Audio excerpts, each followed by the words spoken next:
like I said, I do like to be punctual. Because you were on time doesn't mean that we need to wait for everybody else to come in. We want to be very aware of your time. I'm Suzanne Highland. I'm a council member in District 2. I just started serving last January and feel like it took 6 to 12 months to get my feet wet. And so I want to thank you for coming out. May I just quickly remind you to silence your phones if you haven't already, but keep those handy because we are going to be using your phones for a survey as part of the town hall. I want to thank the council and staff for supporting this, and we recognize Sean Newell, Alan Burrell, council member, Mayor Wickers, myself, and then Matt Holton may also be able to make it tonight. He wasn't quite sure. I'd also like to thank Galen Benyon, who's our representative at the state capitol, and thank her for the work that she's done on short-term rentals, and she'll have a chance to speak to us too today. Some of you, I don't know if you did see a news report this morning that was 50% accurate, 50% completely inaccurate. The 50% that was accurate is that we are having a town hall tonight. The 50% that was not accurate is they said that we have interest in putting hotels in residential neighborhoods. Nope, it's not why we're here. The town hall is our desire to gather citizen input on a very important matter that affects our community. And just so that you know, I don't think it will surprise you, the city gets multiple calls a day asking what needs to be done to register a short-term rental. And when our staff appropriately responds and says they're not allowed in that area, the caller will inevitably say, well, how come there's 4 of them around me? And so we do have a lot of short-term rentals, and we're going to take some time tonight and walk through some of these issues. We have consulted with multiple data collecting companies, and it's estimated that we have a big range between 280 and 660 is the range of what they have in our city. We don't think it's as high as 660, but we only have about 100 licensed, and so you can understand why we're looking at some policy reviews for this. One of the things that we did, and I appreciate the council support on this, is we proposed that a short-term rental committee be formed to research best practices and regulatory measures to present to the council. And I kind of liken this, like when cars were invented, there were no rules of the road, right? And we had to figure out how to put up stop signs and street lights. When Cottonwood Heights City was formed, Airbnb was not. It was not even on radar for the codes and ordinances. And so just like with anything, as things evolve, I think there's now, one of the compliance software companies told us that they monitor 143 platforms. So we're not just talking Airbnb and VRBO, we're talking this has really escalated. One of the things I do want to make everybody aware of tonight is that we are not making any policy recommendations. We are not coming to you with any agenda. The purpose of this town hall is the desire of the short-term rental committee to continue to gather research, and that the public input is really important to that research effort. So I want to just tell you how this town hall is going to proceed. We are going to start with a presentation. There'll be multiple presenters. We're going to try to keep that to about 25 minutes, but that's because we want to put everybody on kind of a level playing field and tell you where we are and what we can possibly do. This is timely right now because the legislature is reviewing some of the short-term rental constraints that have been imposed prior. And a lot of that pressure, you can correct me if I'm wrong, is coming from Washington County because St. George is having to deal with a lot of things. Moab, you've watched the news. We are not the only city in the world who is struggling with this. A lot of people are looking at best practices and how we can manage this because it's not going away. So I'm gonna start with just a basic introduction. Then we're gonna turn some time to Mike Johnson, who's gonna give us an overview of current city and state regulations. And then we'd like Galen Benyon to address us, followed by Officer Erica Wendell, who is our code enforcement officer, about what can be done currently to investigate and prosecute an STR violation. And there are some serious constraints. I've been a little bit dismayed that we've been accused as a city of not caring. We care a lot, but we have some constraints imposed on us by the state regulations right now that we have to follow that are being mitigated. You'll hear about that in a second. And then we're going to turn some time to Sean Steinman, who is on our planning commission and who also serves on our STR committee. and he's gonna give us a research synopsis of some surrounding city policies and what compliance software can do for us. And then I'll come back up and tell you what's gonna happen during the public comment period. If you do want to make public comment, you saw the welcome table, please fill out a form, and then you can send those forms up here, and that's how we'll start managing the public comment period. So, let's go. Yeah, thank you. You read my mind. Thanks for going to the next slide. So, one of the things that seems to have resonated as I came into the council is that we have this amazing mountain suburban lifestyle. I don't think anybody would argue that that's why we're here. So rare in the world that we can live so close to the beauty that surrounds us and to a recreational area. And the Icon Pass put our Cottonwood Canyons on the world radar. And then the pandemic expanded that world awareness and visitation. And with that visitation, as you know, came a lot of congestion, a lot of challenges. And when I moved here in 2005, it was beautiful. You could go up to the canyons in 20 minutes and you could come down 2 hours later and have lunch at home. And as I look at this, I think, who wouldn't want to live in Cottonwood Heights? We're 20 minutes from downtown. We're 20 minutes from a major international airport. We're 20 minutes from the greatest snow on earth. Now that we've been discovered and the Olympics are coming, that's not going to go away. And so we want to look and do some preparing for what that might look like. So let's go to the next slide. Our short-term rental committee is comprised of me as a council member, Mike Johnson as our community and planning and economic development director, Ian Harris is one of the assistant planners, two citizens that serve right now on our planning commission, Lucy Anderson and Sean Steinman. And then we're also grateful for Lieutenant Ricks, who brings the enforcement perspective to our committee. And so, next slide, please.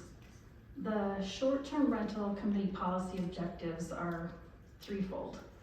And they are to preserve affordable housing and the long-term residential character of our neighborhoods. And the impact of short-term rentals in single-family zones is a legitimate public concern.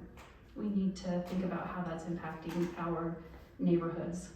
We want to increase compliance, and that means licensing and inspections and the ability to reach out and get into contact with an owner when there's a problem, to reduce response times. We also want to think about the things that are happening. We know what the nuisances are: parking, the come and go aspects of short-term renters, noise, those kinds of things we want to minimize. And then there is an issue, and think about if we have all these visitors coming, and I did hear on the news that we have more visitors to the Cottonwood Canyons than to Zions National Park. And so we actually have an opportunity to capture some visitor dollars so that we don't pay as much in local taxes. And I think that's an important part to consider too. And so right now, because we don't even know where all of the short-term rentals are, we don't know, we're not collecting transit room tax from them.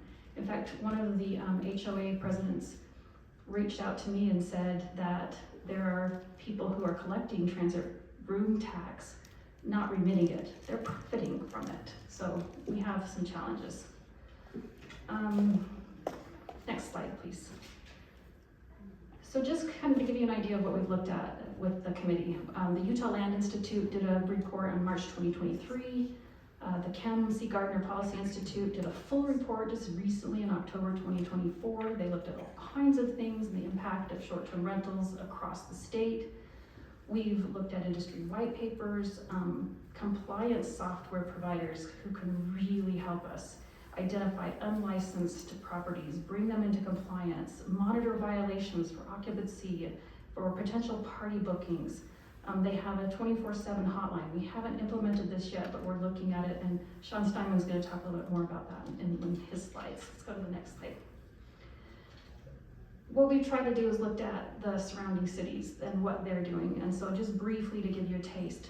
Murray recently voted for hosted sharing permitted in all of their residential zones. That means owner occupied, you're on premises when that rental occurs. Mill Creek allowed for some short-term rentals in single-family zones, owner-occupied only, and they limit the number of licenses. Brighton has an interesting policy of 3 strikes you're out. You get 3 nuisance strikes that come in through that compliance software, you are unlicensed for a year. And then Sandy is doing a full review of their policies right now, and they are allowed in single-family zones, but they are limited to a number by neighborhood. And they're also looking at something interesting, which is utilizing an administrative law judge to improve enforcement, because the courts are overburdened by criminal cases, and so a lot of times these things aren't even paid attention to.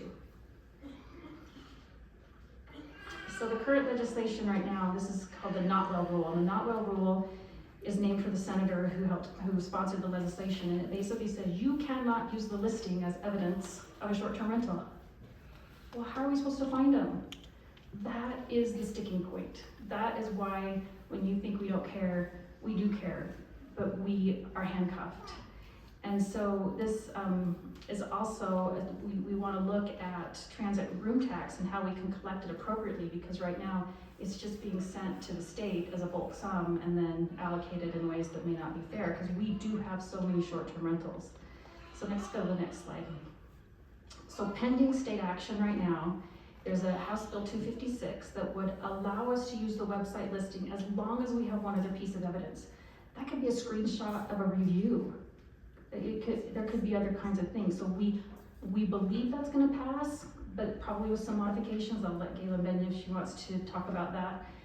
We can also request removal. You would think, why can't we require it? Well, because we actually don't have jurisdiction over those software companies, and so all we can do is request it. But we can go after and collect transit room tax. So with that, I will turn the time to Mike Johnson to tell you what's happening right now with our ordinances.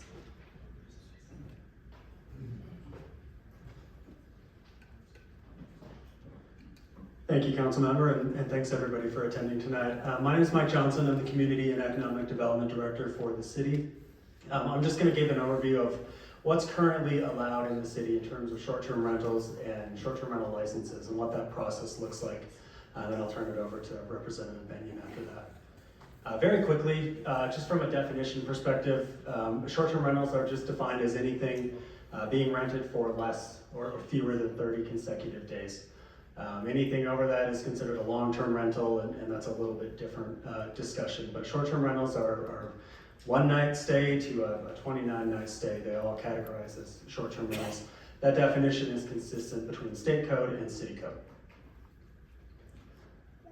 The current city regulations, and these have been in place for a number of years now, short-term rentals are allowed. However, they're very limited based on zoning and a few different conditions. And I think that's a main point I want to focus on. The zones that they're allowed in right now, they're listed on the slides here, but are essentially multifamily zones or commercial zones that allow some level of multifamily residential uses within them. So from 2-family zoning all the way to our mixed-use zone, if they allow a housing element, they could be eligible to allow short-term rentals. However, there are 2 additional restrictions that layer on top of that. One being that the development has to be part of a private HOA or some sort of privately managed community that has a minimum of 8 units within that community. The other being that they cannot be served by public streets, and I think this gets at the parking concerns we've heard. So to be eligible, to recap, you need to be in one of these qualifying zones. No single-family zones are listed there. They are prohibited in single-family zones. They need to be part of a private development with at least 8 units, and they need to be served by a privately managed road system. New short-term rentals are prohibited in all other areas. So anything you see in a single-family zone or elsewhere is technically prohibited by city code. One small exception to that is when we incorporated as a city in 2005, we had a handful of legally licensed short-term rental units that were approved under the jurisdiction of Salt Lake County. They've continued to operate in compliance with their original approval. They've renewed their licenses each year, so they are essentially grandfathered in. And they don't lose that grandfathered right unless that use lapses for over a year. So predominantly where you see multifamily zones is where we allow short-term rentals. There are a few grandfathered exceptions. Currently, we checked this just earlier this week, we have 84 active short-term rental licenses in Common Heights that we are licensing, inspecting, and otherwise regulating. This is a quick just overview. It's easier to see on the big screen than the small screens in the back, but outlined in red are generally the areas where, just by zoning alone and by the nature of those being private developments, where you could see a license application come in that could theoretically comply with the city's zoning standards. The exception to this, and I'll go to the next slide here, because you can kind of see on this zoning map, the single family neighborhoods are your green color and your tan. Again, the new licenses are not permitted in those areas. It's your dark colors, your oranges, your reds that are your multifamily commercial zones. That being said, many of those existing developments are apartment complexes or condominium associations which have additional private restrictions that privately prohibit short-term rentals. So, an HOA certainly could regulate this above and beyond the city, but by zoning alone, those are areas where these could be eligible. In practice and in reality, this is another map showing kind of the east bench of the city. We have 3 development projects where I'd say we see 85 to 90% of our licensed units. One being the Canyon Racket Club condominiums, another being the Oaks at Wasatch planned unit development on kind of on Bengal Boulevard and Wasatch. And then the third one being Canyon Place, which is down in the southern end of Wasatch Boulevard. Again, a majority of our 84 licensed units are contained within these 3 areas. Contrasting that with this screenshot, which was provided by one of the compliance software providers in a call we had with them, showing current listings on various platforms throughout the city. And you can see those dots show up in a lot of places that aren't the places I've highlighted. So this touches on Councilmember Highland's point of there's a lot of demand to operate these short-term rentals in a city so close to all these various amenities. So inevitably, regardless of our zoning restrictions, we see these being operated well beyond where they're technically allowed to. Turn the time over to Gavin. Okay, thank you. I want to start with really commending Councilwoman Highland and our mayor and council and this board, this group, because this is overdue, and I congratulate them for tackling this tough issue. So thank you. It is the state that has stymied our local cities through that not will language, and that not will language was put in 2017, and in that language it already says that you can't solely use the ad, but that has been very confusing, and it has landed cities like Salt Lake in litigation. And so then other cities are reticent to enforce because there's such confusion, and no city wants to be in litigation. They don't want your tax dollars going for that. So I ran my first short-term rental bill based on feedback from a past city council member in 2022. And because I ran that bill and had it public, I was reached out to by a national expert. And so I've been able to work with her for almost 3 years. And I have learned a lot from her. She teaches in our universities how to do short-term rentals correctly. She is an owner and has operated short-term rentals for many years, and she's also worked in the hotel industry. She has written textbooks and is a national expert, currently helping with litigation, defenses. And so she has been very generous to me in her time in teaching me, because when I first learned and met with constituents about short-term rentals, my impulses were like many of yours, like, let's just stop this. But it is a strong demand, as we saw in that picture, is a very strong demand for short-term rentals. And if we don't allow them in some way to be in our communities, if we say they all have to be owner occupied, then they all go underground like we saw in that picture.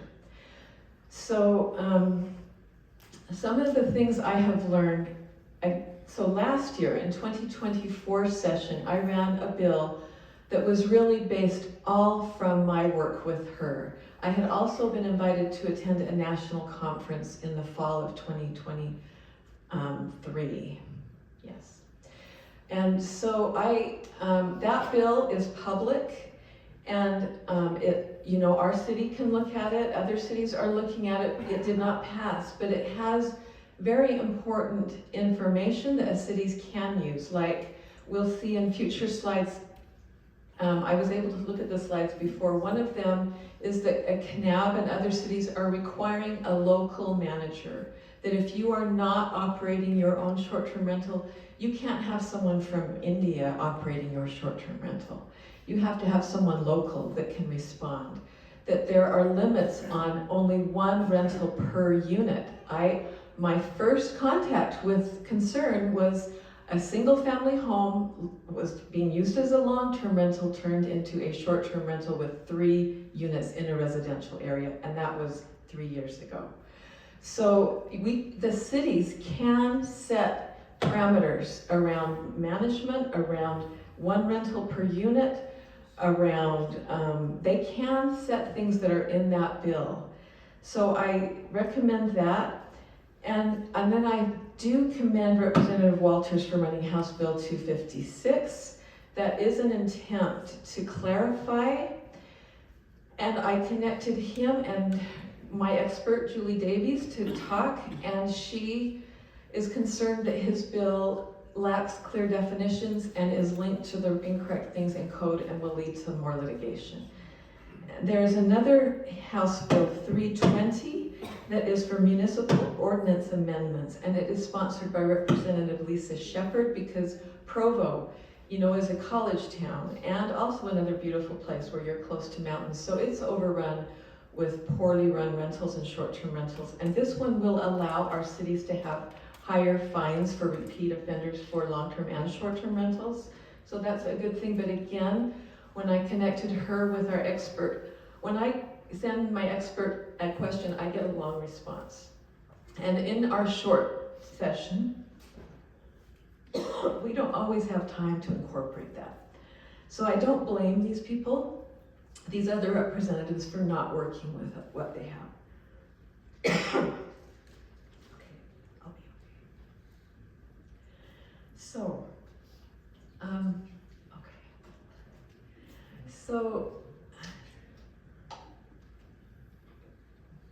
I want to stay to my time.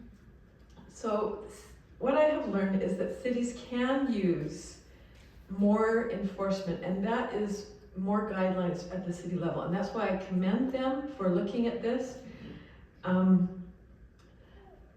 Again, this is not criticism. This is just my observation. If we remember back to that slide when it was talking about what is a short-term rental and what is a long-term, it defined short-term as under 30 days and long-term is over, but what is 30 days? So it's little loopholes like that, and my expert I've worked with goes to real estate and Airbnb conferences and says people are laughing in those meetings about Utah, that we are not being clear enough, and that the state regulations are throwing all of you, our cities, under the bus. So I would say that the compliance software that they're talking about, when I ran the bill last year, Deckard Technologies reached out to me and say, how can we help you? Your bill is what we need. And and Granicus, there's several companies that our city can use, and they are key because they will show our cities where the short-term rentals are, and then the city can require short-term rental tax, that TRT.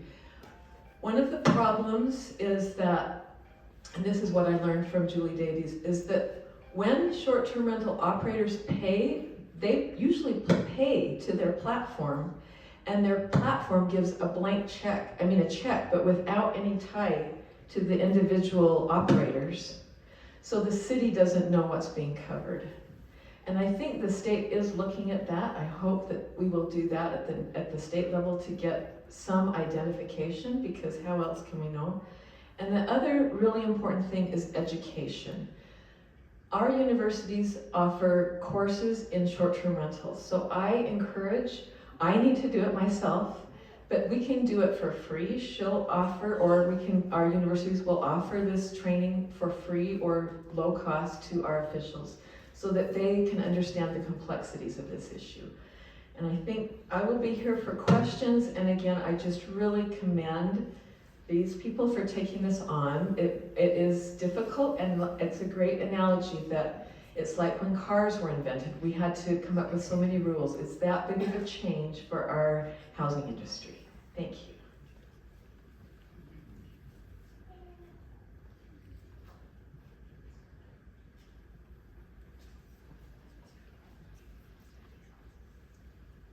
Hello, Officer Wendell. I represent 50% of the code enforcement officers in Cottonwood Heights tonight. I'm going to talk about some of the enforcement challenges that we face. First one is the parking and noise complaints. It's not enough to issue a citation for a short-term rental.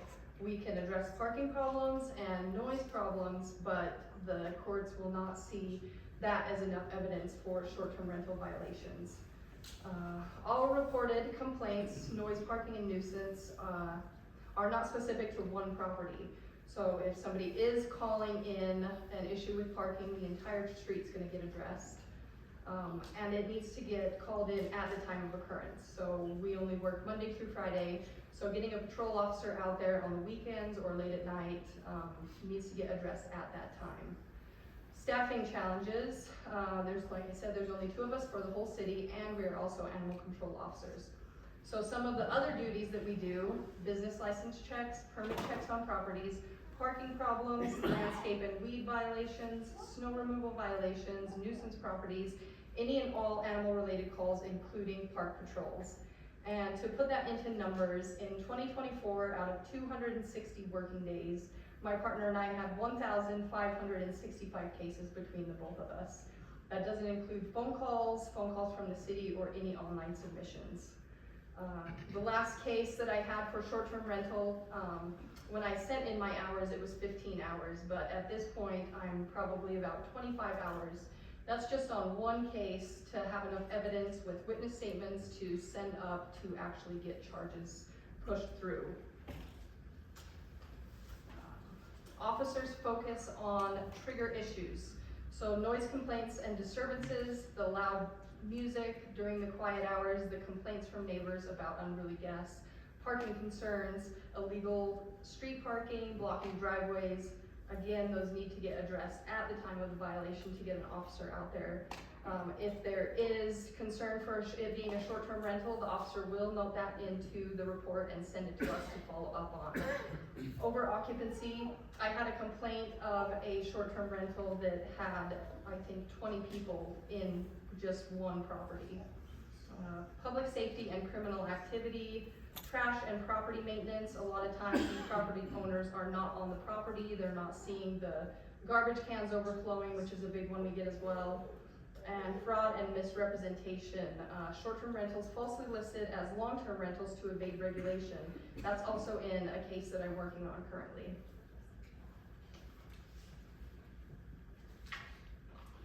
And issues that hinder our investigations. A lot of times we will get people telling us, just look on Airbnb and look at all of the short-term rentals that are in the area, and I can look at them, but I cannot legally do anything with that. So the complainants need to be willing to help us get that evidence, especially with our working hours. We need help to be able to get the evidence to push that up. Lack of a specific address. A lot of times people will just send us a listing that shows just a general area. Without an actual address, we cannot open a case to start investigating. Rentals are listed on multiple platforms, like we saw on that map. A lot of times I'll go on Airbnb to try to look for a property and it won't be there. So the multiple platforms doesn't help us out.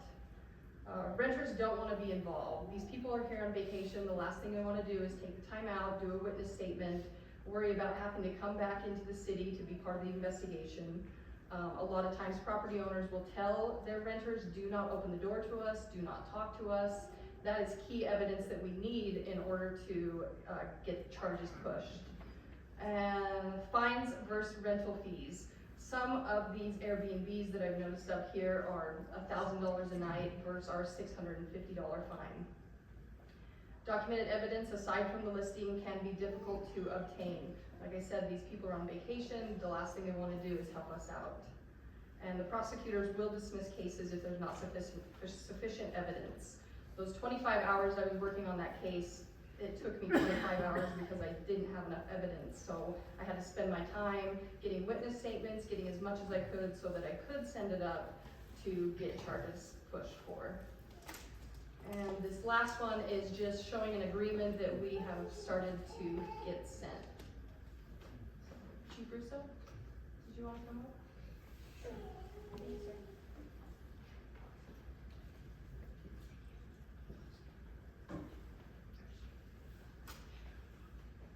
I'll take 30 seconds just to explain that slide. She brought me up to tell you, to explain what that is. The rental companies and the people who own the properties are pretty savvy on our techniques.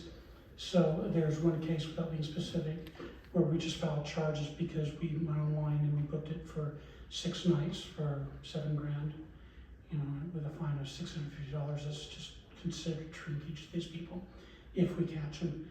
But they're pretty savvy because they sent this form to us after, and we took out a lot of the information. But what it says is, sign this form so if the police come, we can show them that, or purport to show them that we're in compliance when in fact they're not. So it is fraud, and we charge the rental company on this case as well, as we should. So we're moving along. Thanks.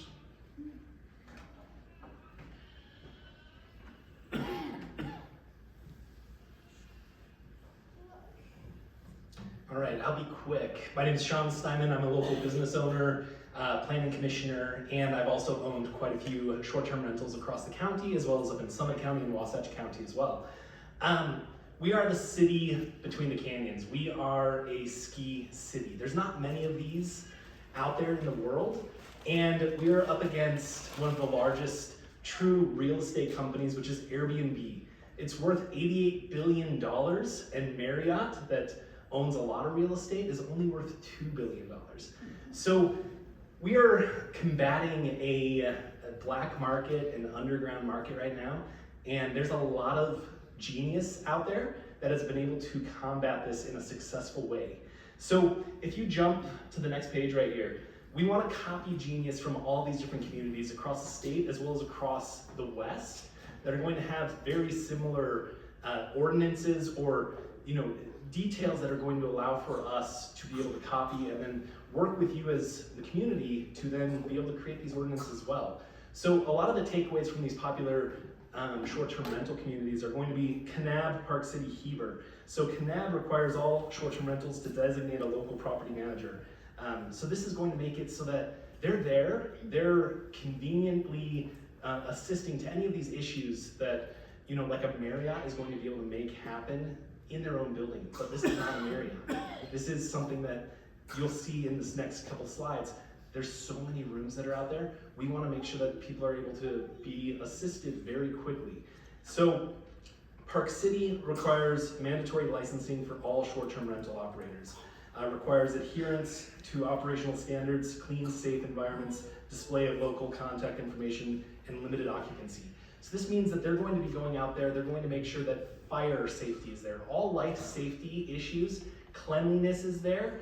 And once again, knowledge is power in this side of things. So if we're going to be creating a short-term rental ordinance, the more knowledge that these community members are having is going to be so much more advantageous so that the experience for everybody is going to be better. That means that the neighborhood's going to be better as well, and the occupants are going to be better. Heber City is aimed at maintaining neighborhood character. That's going to be an important component here because we don't have a lot of multifamily communities here.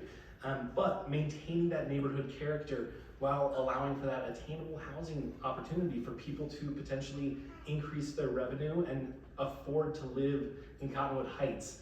We are diminishing in, you know, children that are able to afford. I'm worried about my kids that go to Canyon View and Butler. I don't think they're gonna be able to afford to live in Cottonwood Heights when they're 18, 19, 20, when they're out of college. So this just allows for a little bit better you know, character, and then also allows for housing attainability as well. So owner occupancy requirements, maximum rental duration, restrictions on number of guests and vehicles, and compliance monitoring via enforcement software. So those are going to be some of the communities locally here. And then if you go to the next slide as well, we've got Boise, Idaho. They require licenses, payment of lodging and sales tax to ensure parity with other lodging and hospitality uses. Once again, Airbnb is an $88 billion company and Marriott is only a $2 billion company. This is not an issue that's going to be going away. We need to make sure that we're creating these compliance issues. Denver, Colorado, owner occupancy and primary residence requirements to cut down on proliferation of investment for short-term rental properties. And license and liability insurance requirements, safety inspections, and lodging tax payments. Colorado Springs differentiates between owner-occupied and non-owner-occupied short-term rentals, and stricter requirements for non-owner occupied units, and occupancy for parking limits based on property size. The issue that we are seeing based on compliance softwares across many different communities is that the legal short-term rentals, which in this city, we have 88 legal short-term rentals, our compliance officers don't see many calls from the legal short-term rentals. It means that they're law-abiding operators, they're legal operators, they're the operators that are following the rules, and they're holding their tenants and their short-term rental tenants accountable to those rules as well. The issues are going to be more so on the illegal short-term rentals. And if you go to the next slide here, we've got compliance monitoring softwares. The example in the top right here, that's actually down in Nashville. They showed us quite a few other compliance monitoring details. One specifically in Hurricane, Utah. You can actually see next door to a legal unit, a illegal unit, and you can see how many compliance issues that have been actually against that illegal unit. And then the legal units are, they're moving along very smoothly. So this is one of the things that we've been looking at, a couple different programs that I know that Mike Johnson and the city staff are very keen on looking into further, but compliance softwares are so key to making this a very streamlined process. So Granicus and Descartes are two that we've been looking at, and I know that they're looking at potentially some RFP options as well, just to ensure that we are making sure that people are compliant in all of this. So we've got numerous sophisticated software options. A lot of the cities adjacent to us are using these for licensing and permitting. And once again, knowledge is power in this side of things. So if we can get more people to a legal standpoint, it's going to be better for everybody's experience, and then maintain that integrity of the neighborhoods. So at the end of the day, it's going to be a very important tool regardless of the regulatory direction here. So with this, we're actually going to do a quick survey. If you guys want to pull out your phones, scan that QR code right here, and this is actually going to be a live survey. So you're going to actually see everybody's answers here. It's all private and confidential, so nobody's going to see your names or any of that. But if you scan this, the question here is, what regulatory measures are most appealing to you? You can select up to 3 on this, but like I had mentioned, we are seeing most of our issues coming from the illegal short-term rentals here. So we definitely see an opportunity for creating better knowledge across the board so people are compliant. So it looks like the results are coming in live. Okay, perfect. Yeah, so let's get to the comment period. So we'll let you continue to, I mean, you can respond anytime during the comment period, and we're gonna have another survey at the very end of the comment time. So, sorry, it took more than 25 minutes. We just wanted to kind of tell you where we're at. We want to hear your thoughts and what you'd like to see. So, you know, where do you want to see short-term rentals? Where do you not? What regulatory measures are most appealing? So here's how we're gonna do it.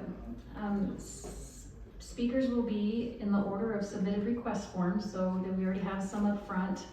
You are welcome to bring those up anytime. If you feel like something hasn't been addressed, please feel free to come and bring that up.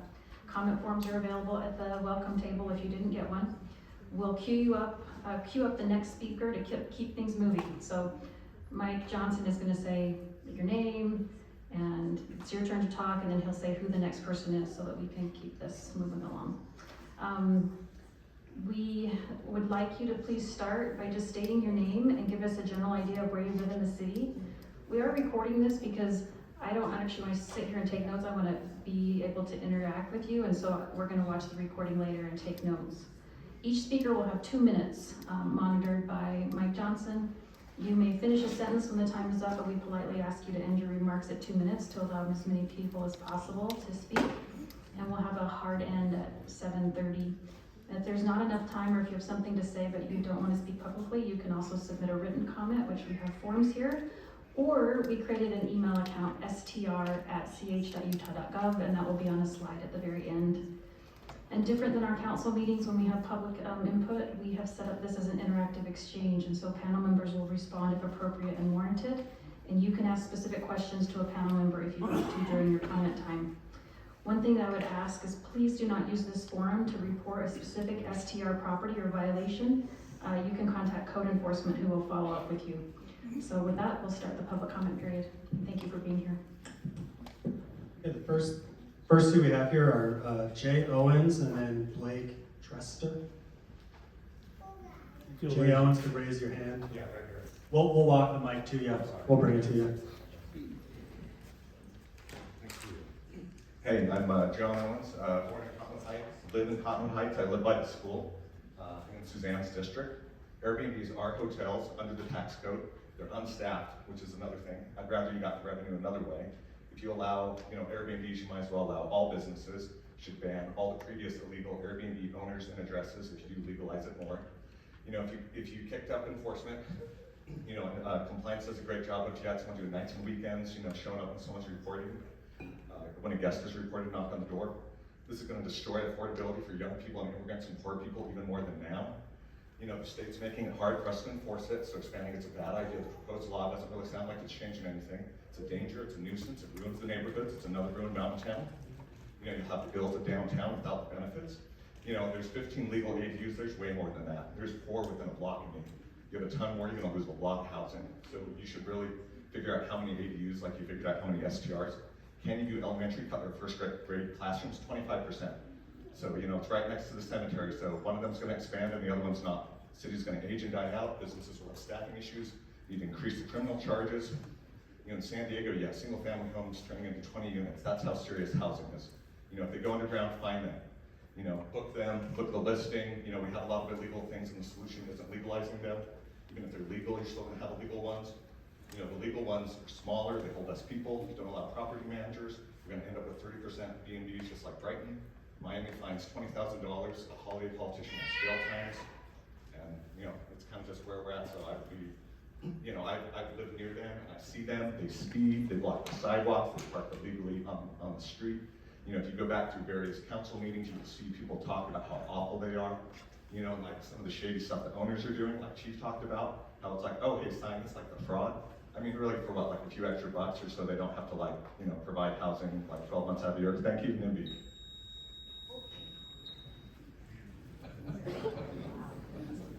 We've got Blake, and next will be Nick Bullen.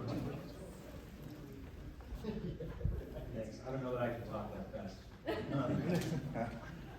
So I'm Blake Troster. I live here in Utah, District 1, obviously, but District 1. I agree with a lot of what was said before me. When I was 10 years old, the taco time right down here, my dad had dropped me off. I ran into this restaurant. My dad was backing out. Someone was cutting the parking lot, hit the car. Everyone was fine, but it was some people that were here for a ski trip. They didn't have time to wait. They had to go. They made us deal with the Hertz rental car agency. Everything turned out okay, but what kind of pressures and resources does it take from our city when we allow these places to exist, and how can we better regulate them? They walk like a hotel, they act like a hotel, they should be treated and regulated like a hotel. As a business owner, business owners have to provide general liability insurance, workman's comp insurance, they have to pay and remit taxes. We should treat these businesses the exact same way. I think the genie's out of the bottle. So I'm not sure that we're gonna be able to put that bottle back in. So really it's a question of how do we regulate it? I would not be in favor of them in any single family neighborhoods. I I think we should restrict them significantly and tax them and manage them effectively. Thank you. Nick Oliphant, and then Danielle G. Danielle G. Perfect. I'm Nick Oliphant. I believe that most of the STR business operators want to do this legally and compliant. Only allowing this in multifamily residencies takes away from low income and single parents being able to afford and live in Cottonwood Heights. There are a lot of benefits to be able to regulate and maintain this, and simply restricting it is going to continue to escalate this problem. So please provide us the ability to do this legally and correctly and work with the city. Thank you. Got Danielle here, Jared. And then Al Stewart will be next. Okay, I came prepared, but not prepared for 2 minutes, so I'm gonna try and smush this together. So I'm Danielle Bentham. I'm a proud Cottonwood Heights resident next to Crestview Park since 2017. I appreciate everyone's hard work and information and dedication to improving our city, but I am strongly against changing the ordinance for several reasons. And due to time constraints, I'm going to keep it brief, but I'm gonna start with some points that were already mentioned. When someone does an illegal activity, does it make sense to just change ordinances to make that activity easier to do? I really am not following that logic. Or do we stand by that we are a community and we raise the fine so the risk is not worth the gamble? Make it insane, 10,000 jail time, that sounds attractive to me. I have major concerns on enforcement. I'm aware that there has been an enforcement issue via the Utah State Legislature, and that you can't enforce based off of the websites alone. I, myself, my husband, neighbors have called the police to help police the short-term rental game. I'm not shy, but I also know that people come around and there's not a lot of action, unfortunately. And that's because they laugh at the fines. They're making so much money. They're making more money than what the cost of their house is in a mortgage, and they're buying these houses new. So I have a really hard time with the single-family neighborhood. It is a hotel. If I wanted to live in an area that had visitors frequent, I would have not picked my quiet cul-de-sac in beautiful Cottonwood Heights. I'm also concerned with my family. I've got 2 young kids, and they're not going to be able to afford it. If you pull the literature, any place that has high location of short-term rental units, housing income or housing prices have increased 10% versus 5% in areas that don't have that concentration. And if we do enhance the ability for people to get short-term rentals, that's just going to increase our housing market prices. My house has gone up twice, double of what I paid for it in 2017, and that's with illegal use of rentals, right? There's other things at play, but this is definitely going to contribute to that, making it hard for my kids to stay here in Cottonwood as well. Stress. Got Al Stewart back, and then Jim Rock will be next. Yeah, I've been Cottonwood Heights, moved here in 2001. My house is over by the cemetery on Silver Lake Drive. When we bought our house, the neighbors were all very nervous because we have a full-length deck and lots of square footage that would be perfect for doing this for a multi-rental place. When we bought it, they just loved it. I hate to see that flavor of the community change. But my biggest concern is with the price of how we know that eventually this will turn into investment housing. I saw it happen in West Valley, except for the long-term rentals. And like you said in the beginning, we're rare to have a city that has this kind of character. We don't want to turn into Aspen. We don't want to turn into those where people have to live 50 miles away. On the other hand, we can't. The biggest issue I want to see is that outsiders are buying places to do nothing but short-term rentals. That's my number one concern. Not so much with the owner occupancy. And even if you have a local manager, people that they'll buy the houses. They'll run them and they'll be full-time, short-term all the time. And the closer we get to the Olympics, the more that's going to happen. I'm done. Jim Rock's right up here. Randy Long will be next. My name is Jim Rock. I'm on the board of the Canyon Racquet Club. We probably have about a quarter of the 84 licenses. So we are also very frustrated with lack of enforcement. But we do ask you, there is a problem here, but in frustration, please consult people who have been doing it legally. You wouldn't go to regulate restaurants and not involve restaurant owners. We've tried in the past to report violations, to report illegal operations. We were told by a retired enforcement officer that there was nothing he could do.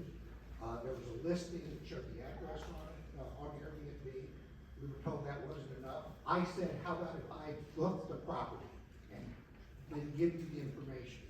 And was told, no, we don't want to, our hands are tied. So we would just like to say, we're very frustrated too.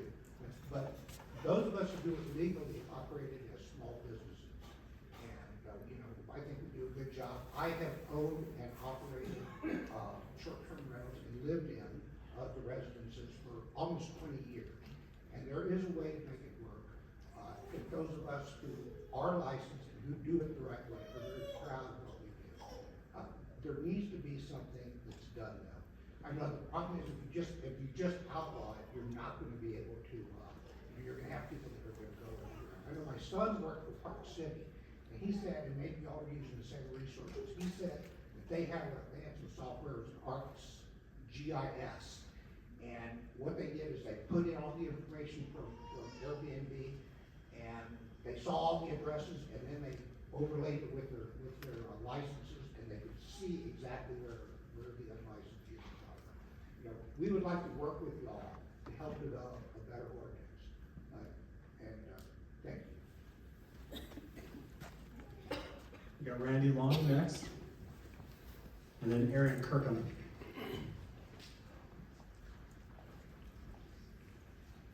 Yes, I'm Randy Long, 86 Kennedy Hill Drive, in District 4, North District 4. And I'm a former long-term farmer owner, and long-term rental farm owner, and they're quite different than short-term.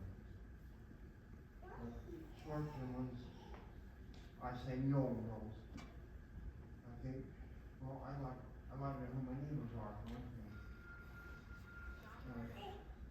Cotton Heights is just not the place for those. Statesville is the place for those, or downtown Salt Lake City. Not Cotton Heights. Thank you. Aaron's up here. Next would be Scott Clark. So we'll go Aaron and then Scott. Yep. Aaron Kirkham, Comigo Vacation Rentals. I also manage a group of 7,000 hosts throughout Utah. It's a Facebook community. I'm also a student of Julie. She's amazing. I have taken her course. The biggest thing that I'd like to comment is that prohibition didn't work with alcohol, so an outright ban equally isn't going to change anything.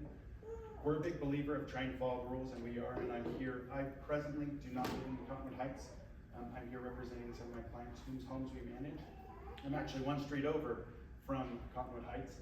In my neighborhood, we have 5 elderly ladies who run their homes as Airbnbs in their basement to facilitate their life and are adding to affordable housing.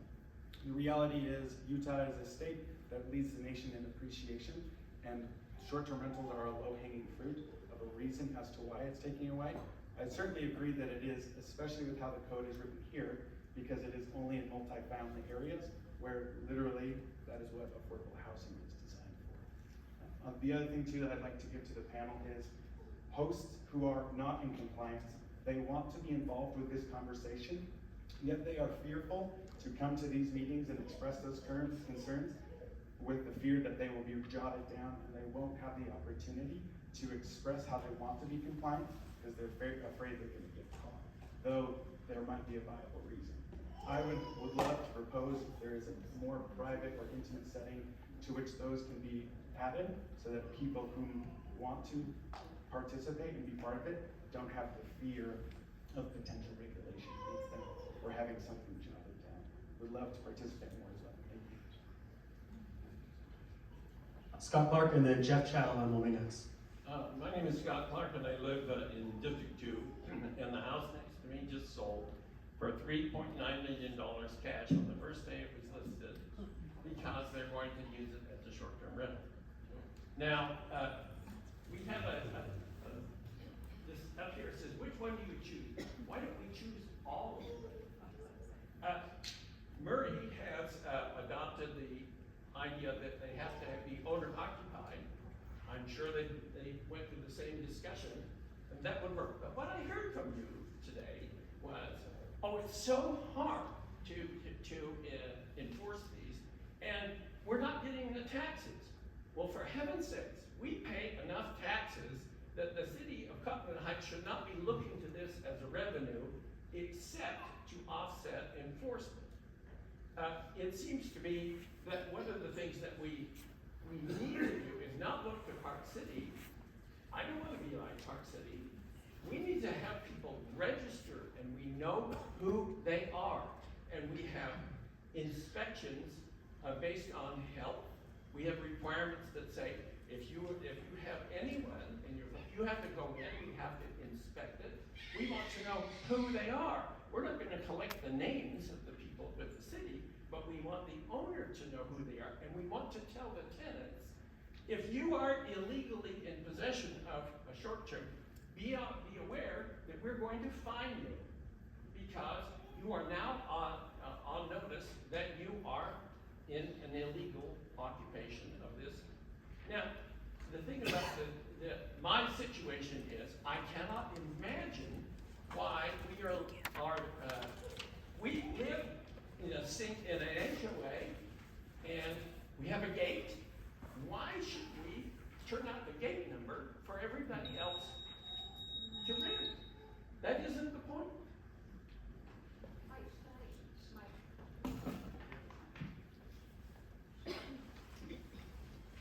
So I do want to clarify too that it was $100 a day, and the council recently increased it to $650 a day. So we're trying, and as Representative Benyon said, we're trying to even increase that.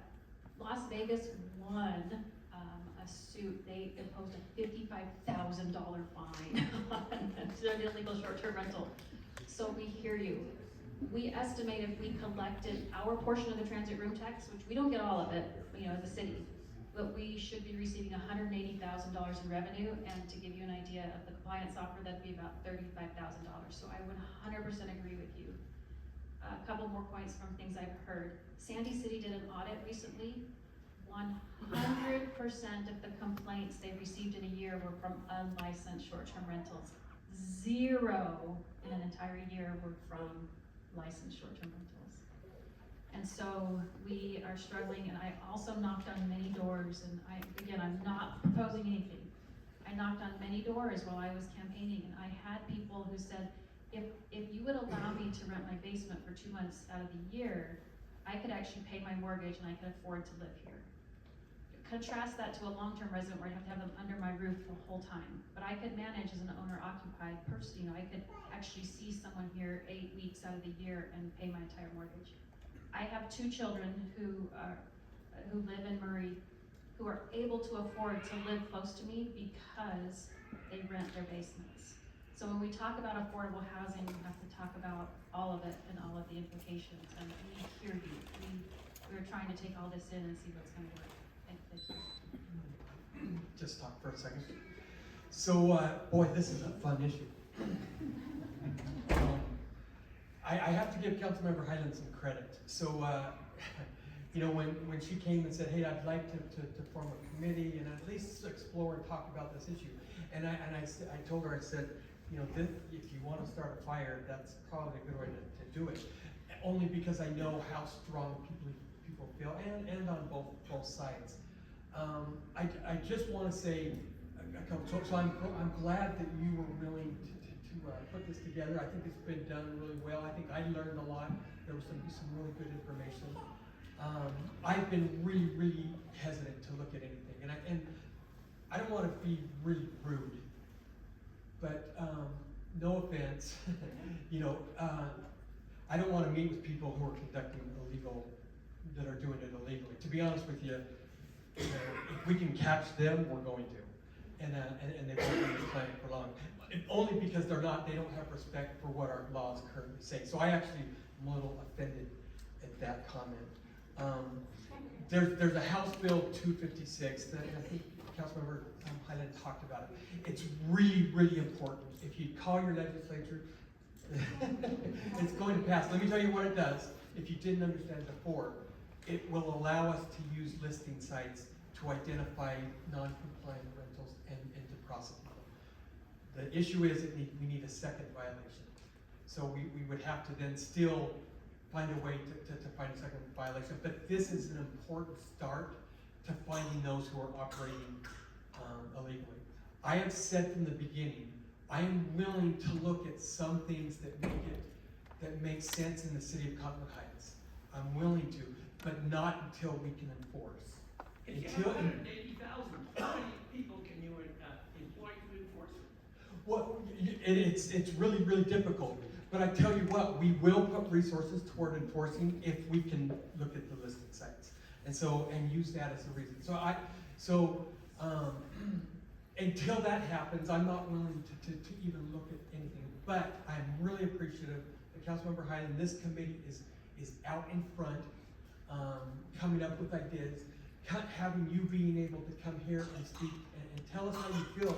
I mean, that's one of the most important aspects to me, is why we're here today, is to listen to what our residents feel and some of the nuisances that exist. Are there ways for us to limit the nuisances? If there's not, we're not going to do anything, I promise you.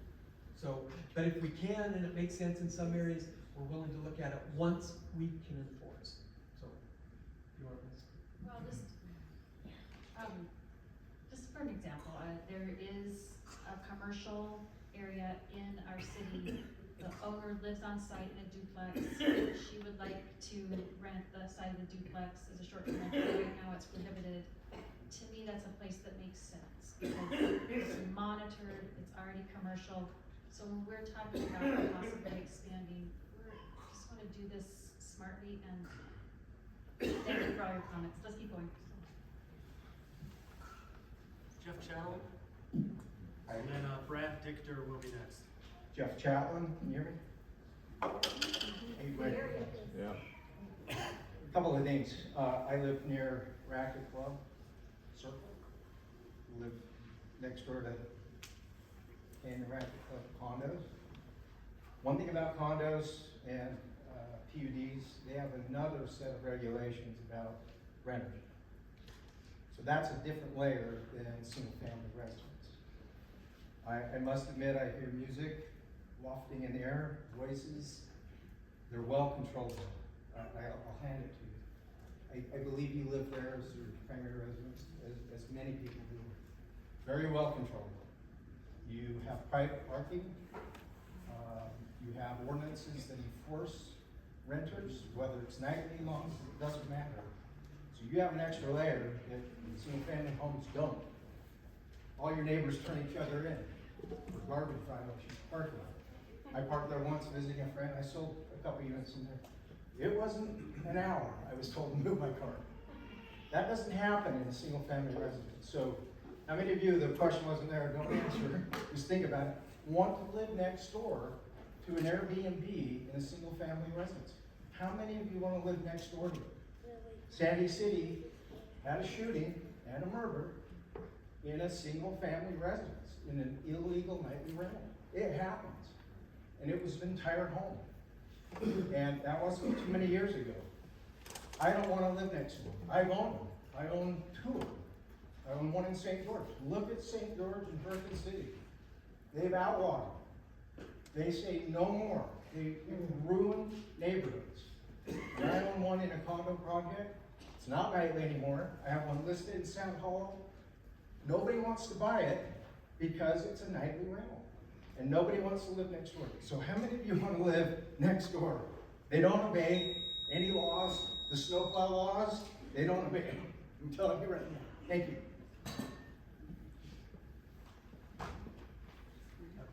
Brad and then Joel Hochalter. Good evening, my name is Brad Dichter. I own my home on Catalina Drive, which is just down the hill from here, single family home, single family neighborhood. First off, I want to thank Representative Pena for being with us tonight. If you don't know, she's in the middle of her legislative session at the state, fighting for us literally every waking moment of her day. And for her to spend the evening with us, that's time that she'd be sleeping, it's time that she'd be with her family. But instead, she's being present for her constituents. So please be sure to thank her later tonight. Like I mentioned, I own my home in a single family neighborhood, and I say yes. Please, put an Airbnb next door to me. Because I want to be in Cottonwood Heights, and I recognize that lots of other people want to be here too. And we have the capacity for that. If we prohibit short-term rentals and single family homes, 3 things are going to happen. We're going to need to build hotels somewhere.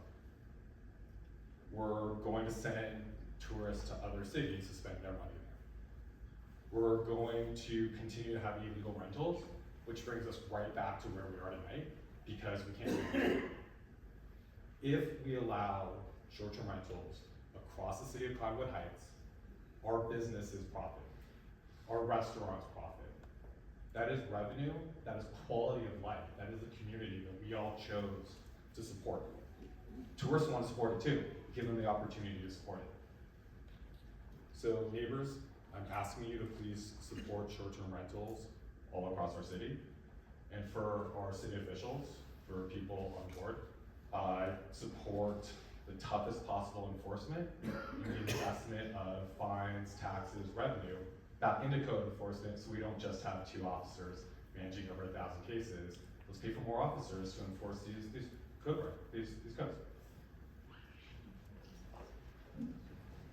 One of the reasons that we've told you so much about the compliance software is we estimate that just having compliance software and using it in our city will actually be the equivalent of a half-time FTE. They send out the licensing requirements, they send out all of the they manage so much, so this will take a big load off of our code enforcement officers. And also, when she's talking about animal control, do you know how many people got animals in the pandemic? I mean, the pandemic, we're still reeling from the effects of the pandemic. One of them was the world discovered Cottonwood Heights, and the second is that everybody got an animal, and so that did put a huge strain on our code enforcement. We hear you, we're trying to remedy that by looking at various options. My name is Joel Holtfelder.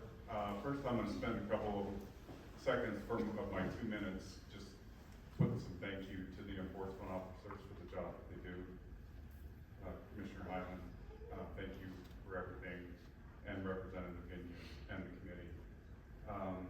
Lots of good discussion.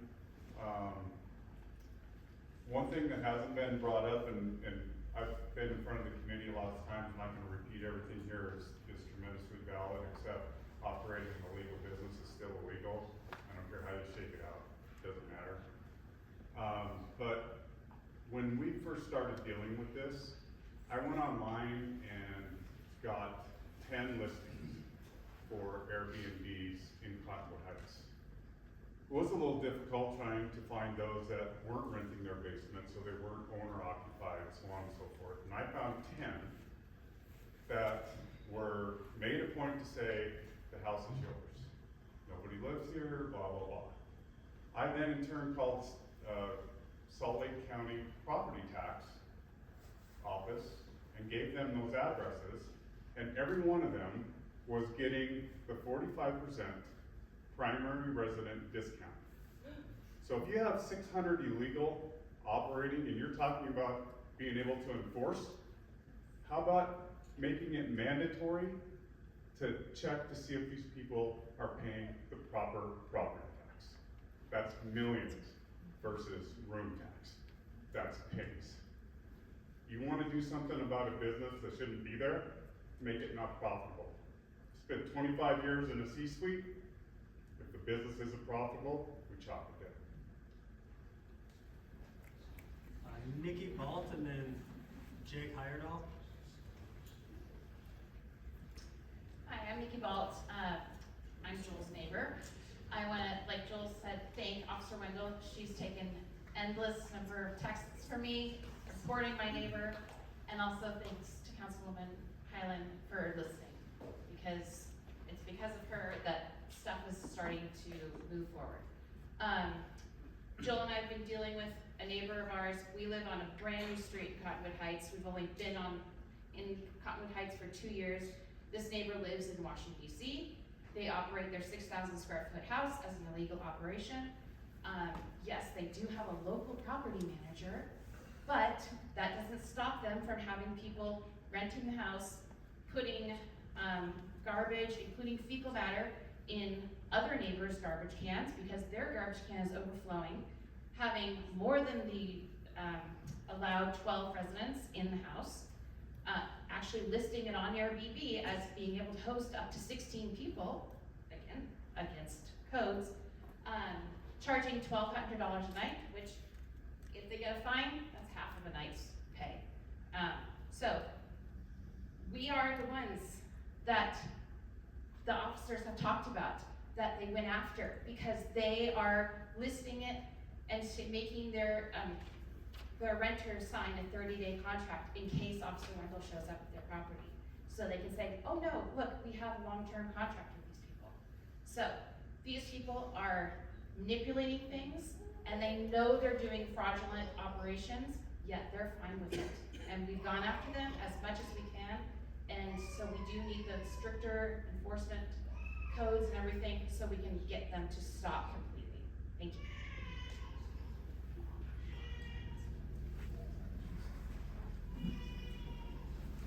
Jake, and then Tylee Berge. Hello, my name is Jake Heyerdahl, and I just live down across the street from the post office, just down the road.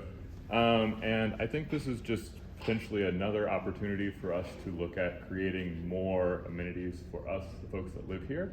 It sounds like one of the main problems that we're having is folks parking in places that they shouldn't be parking. Now, what if they didn't need to have a rental car or have a different vehicle that they needed to park? What if we had shuttles, or if we as a city, just like Park City, ran bus services that the elderly, our children, folks that can't drive for whatever reason, and then also these folks that are visiting can use. Now we're dealing with a lot of the problems that are created by these Airbnbs, and then also creating an amenity for us to use as a community. Because then that cuts down on the rental cars crashing in the canyons, running over our kids, crashing in the streets. These are people that don't know how to drive here. Maybe they shouldn't have to drive here. You know what I mean? That's just something I think we should, and you know, maybe with like the trash problem, we just start charging absorbent fees for extra trash cans and start enforcing that. You know, let's just think of ways that we can make more amenities for us that can also service these people, while also, I think, trying to maintain that community aspect that I think Kanab County was talking about. I think that's just really important. We want to make sure that there are people that are here year-round, because one of the reasons that I didn't buy one of those condos whenever I was looking at Cottonwood Heights is because I was talking with some of the neighbors, and they said that it's a ghost town in the summer, because literally no one lives there. And I'm like, oh, well, I don't want to live in a pretty much winter-only community. So I just think we need to think about community and how we can make it better for us and use these tax dollars to help fund those things that are going to make it a better community for everyone. Okay, last two cards, we've got Kylie and then Brad Baker. If anyone else wants to comment, please fill out a form and bring it over.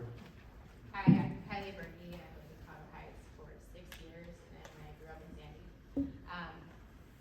Kind of reiterate what Danielle said and some of the gentleman over there said, if someone is doing something illegal, why are we making it easier for them to continue to do so? It just makes no sense. It was already said here in this meeting that if we allow only short-term rentals in private residence, then we will still continue to have illegal ones. So we have to somehow make it so that they can have them. But if we had insane fines and $50,000 like Las Vegas, it wouldn't be worth it.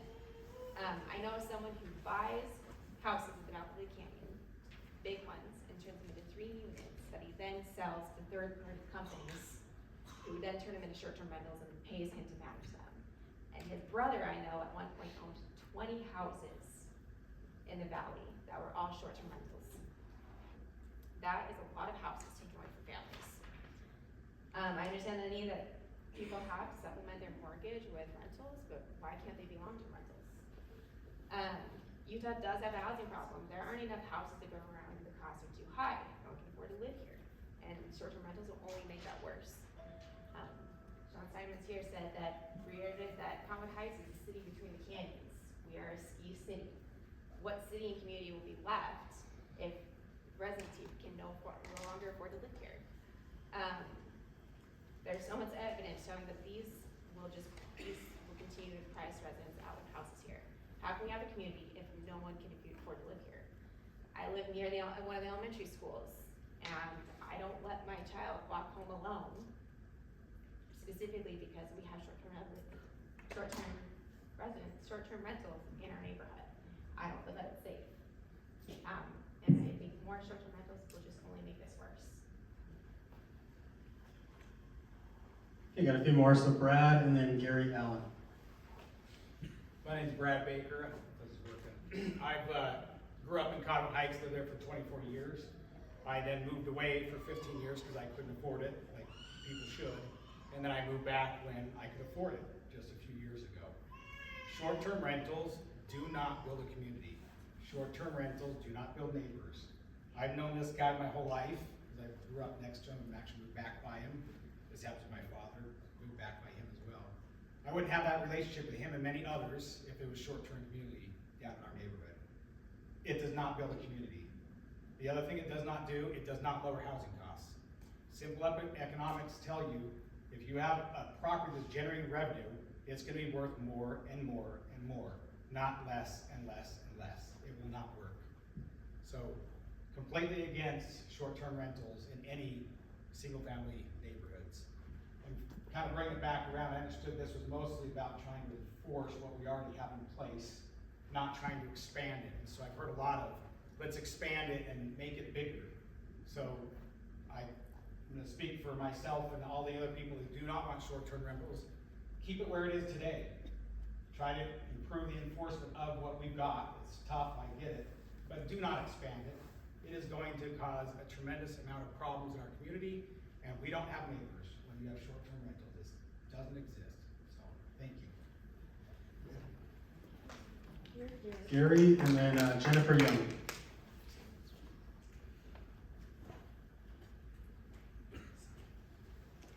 My name is Gary Allen. I've been a member of the community for 10 years.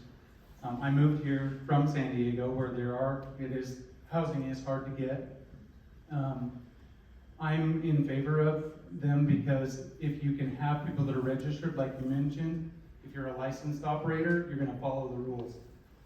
Just like prohibition. It didn't work, so they made it legal so that it's easier to enforce. I want to put it out to everybody that's here. Have you ever considered using a short-term rental? You've gone to a vacation city. Do you stay in a hotel, or would you rather stay in a home close by a ski resort? We are a tourist area, and to help with the congestion, having people closer to those ski resorts, we talked about the fact that it will make housing prices go up. All of us have benefited from that because our properties have gone up. So that's what I have to say. Thank you. So Jennifer and then Jeremy, you're right here. I don't know how to pronounce your last name, but you'll be last.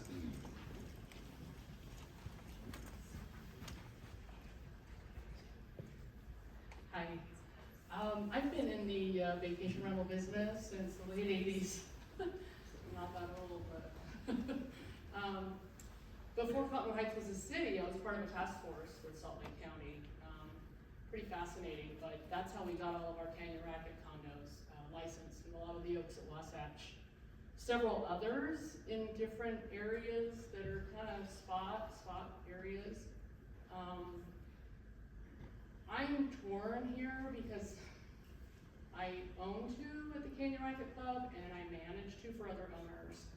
It works out great in our community in the Canyon Racket Club.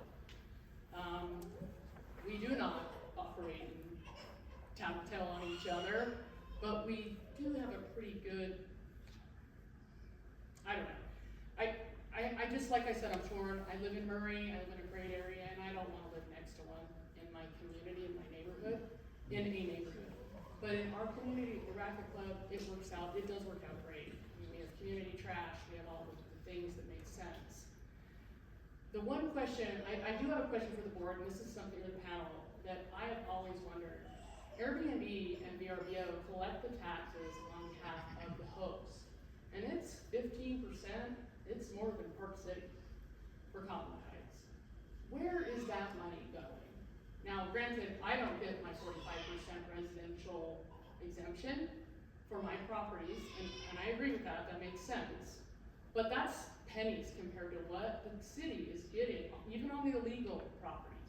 Anybody who rents on Airbnb or Vrbo in the state of Utah all those taxes must go to the state.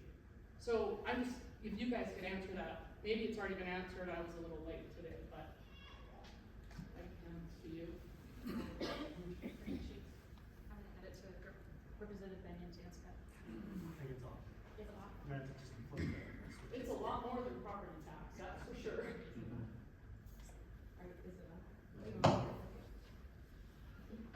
Okay, so the taxes do go to the state, and again, that is, from this expert, what I have learned is that the taxes go to the platform, then go to the state, but they're not tied to an identified parcel. So they don't know if they're getting enough of the tax. But I think the state is looking at one of these to make sure, one of these compliance platforms. The state should have bought the compliance platform for the whole state. That would make so much sense. But if the cities will do it, then that is great, because then we'll be able to see how much tax we're getting.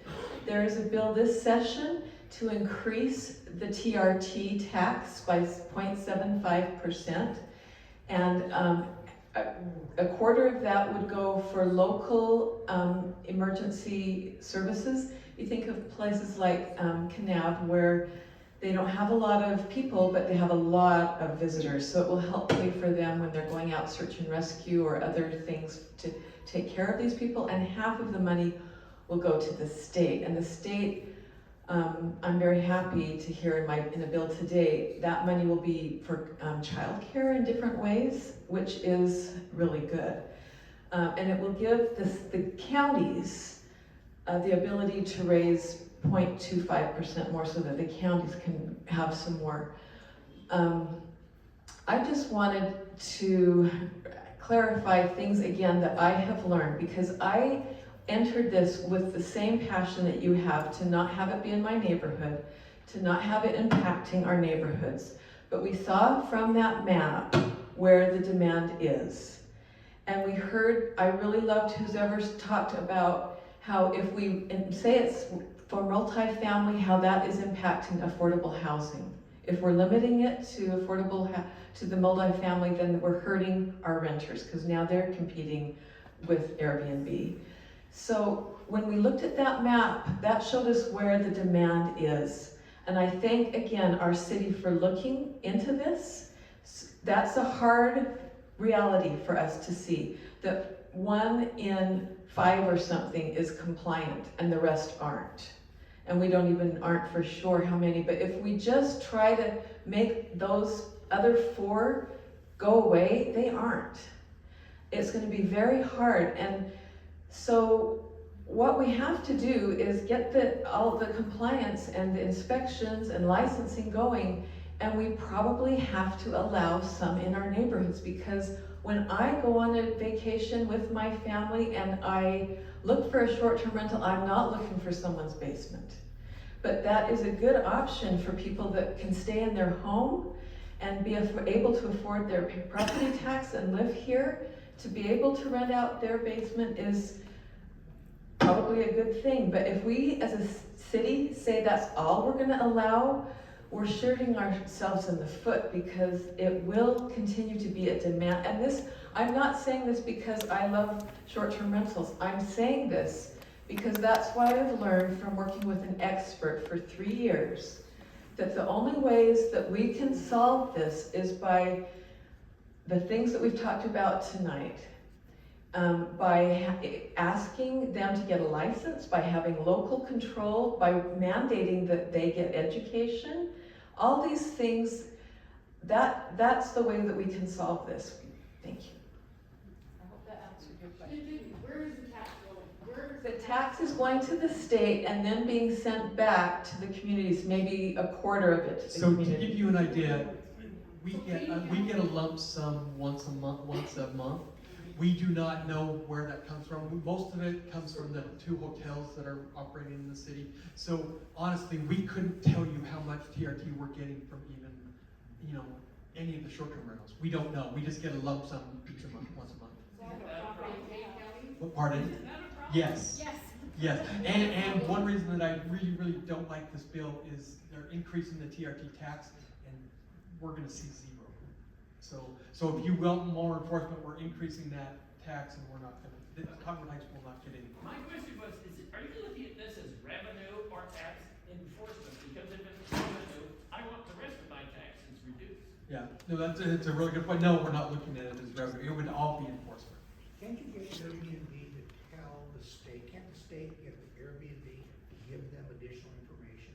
I say you can't operate the state unless you provide the information on where. Yes, but the state won't do that. Not lobby them. It's been requested often.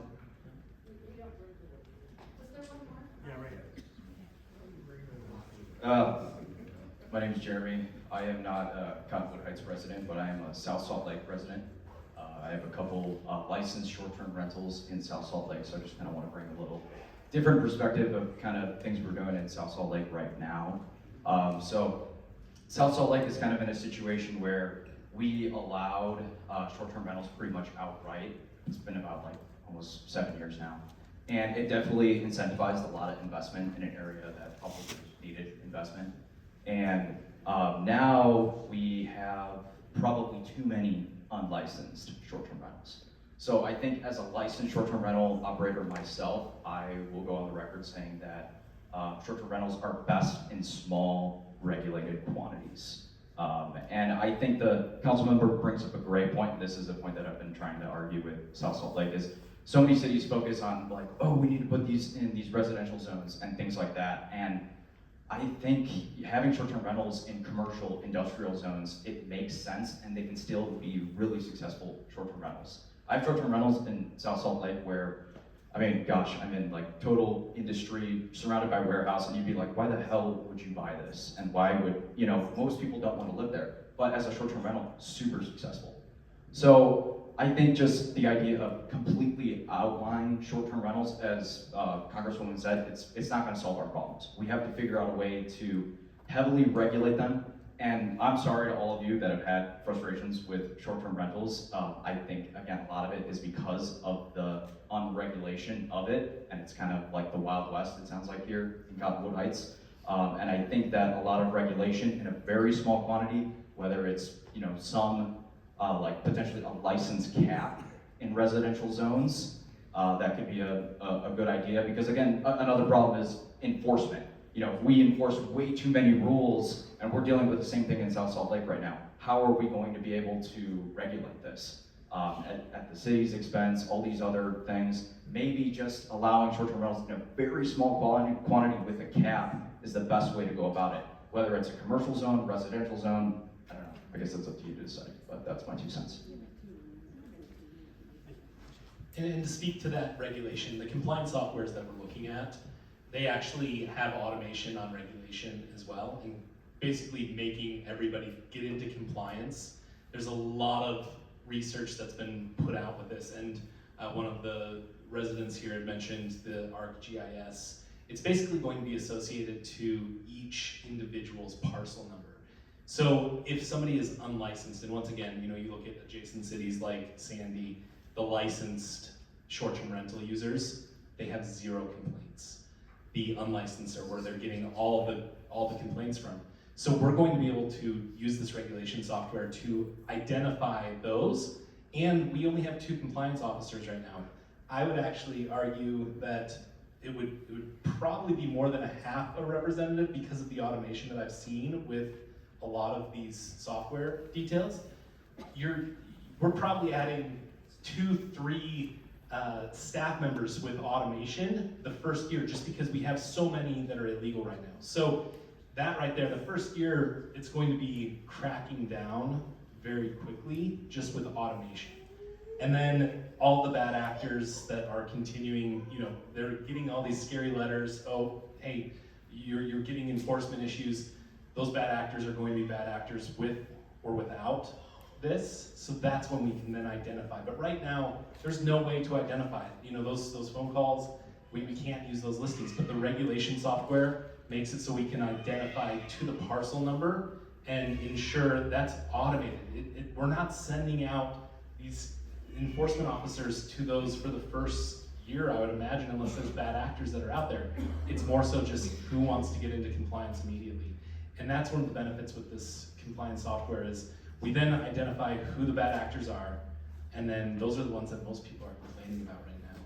Everybody else, they're following the steps, it's safe, you've created this life safety issue with these bad actors, but when you get into compliance, it's a safe space, it's a area where, you know, they're following the rules, and that's what we want to do. We want to make sure people are following the rules, and people that aren't, they're going to be hit with major fines. So compliance software is going to be a huge component for us, and I know that it's going to help with our team, which is great. Okay, well, I want to end tonight and just thank you so much for coming. The reason I wanted to have this town hall is I believe very strongly that we can solve challenges collectively. And that's why we put together a committee, and that's why we wanted to hear your voices. We'll probably be sending out a survey as well. I will also put in a shameless plug for things that are coming up in the city council. I am extremely concerned about the commercialization of our residential zones. If you are unaware, there is an app called Swimply. Swimply allows you to rent your backyard amenities by the hour. Pickleball courts, swimming pools. There are advertisements in Cottonwood Heights to accommodate 40 people in the backyard swimming pool. We have to start thinking about what's happening, and that's gonna come down the pike. So on March 4th, the council will take up that issue of some of the like even, you know, renting like a space for storage for somebody else inside your home. We're also gonna talk about parking. Parking is a proxy for people. And so if you see a ton of cars on the street being parked, and you're only supposed to have, you know, 4 people on the occupancy, even of long-term residents, and there's 6 to 8 cars, that's causing a nuisance. So we hear you, we're with you. We want to thank you for coming. You can reach out to us. Actually, let's go to the next slide. Don't we have the survey? Yeah. So we have one more survey. If you will just take this, and then we'll advance in a couple minutes to the last slide. But in our February newsletter, we did link to a webpage that we put up that has the short-term rental policies. Please know that you can reach out to us either through the website, you can reach the mayor and council, or you can email us at str@ch.utah.gov. We still want to hear, you know, what your concerns are, and then you can see the people we're in. We really want to increase enforcement. We want to maintain the long-term residential character of our neighborhood. So I can't say enough. Thank you for coming tonight. And we will hang around if you have specific questions you want to ask of any one of us.